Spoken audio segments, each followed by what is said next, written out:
எனக்கு என் மாமனார் ரொம்ப ஸ்பெஷல். எனக்கு எனக்கு பொண்ணு கொடுத்ததே பெரிய விஷயம். ஏன்னா நான் என்னோட தாய் மாமா தான் அவங்க. இருந்தாலும் எனக்கு வந்து நிரந்தரமான வேலையோ அதெல்லாம் எதுவும் இல்லை. டெலிவிஷனில் இருந்த காம்பேரர் ஒரு எபிசோட் பண்ணால் 4500 ரூபாய் கிடைக்கும். இப்போ பாலா ஏஞ்சலின்லாம் நிறைய வாங்குறாங்க இப்போ விஜய் டிவியில். ஏன்னா விஜய் டிவி வளர்ந்துருச்சு. இவங்க இந்த ஈவெண்ட்டுக்கே எனக்கு தெரிஞ்ச லட்சத்தில் தான் வாங்கியிருப்பாங்கன்னு நினைக்கிறேன். ஸோ அப்போல்லாம் 4500 ரூபாய் தான் கொடுப்பாங்க. ஸோ பரவாயில்ல. ஆனால் எங்கள் மாமனார் என்ன சொன்னார்னா, அவன் ஏதோ ஒன்று பண்ணணும்னு நினைக்கிறான், மெட்ராஸ்க்கு போய் சர்வை பண்ணுறதே பெரிய விஷயம், அவன் சினிமாவுக்கு போகணும்னு நினைக்கிறான், சப்போர்ட் பண்ணுவோன்னு சொன்னாங்க.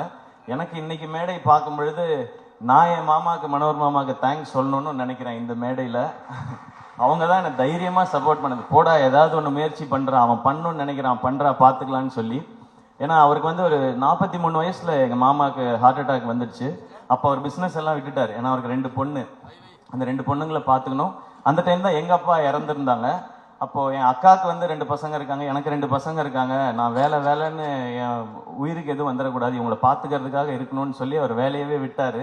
அப்புறம் எனக்கு சப்போர்ட்டும் பண்ணார். என் பொண்ணை கட்டி கொடுத்துருக்கேன், அவர் வேலைக்கு போடா, 1 லட்ச ரூபா 2 லட்ச ரூபா சம்பாரிடா, படிச்சிருக்கீங்களன்னு சொல்லாமல் உன் கனவை நோக்கி போடா அப்படின்னு சொல்லி சொன்னாங்க.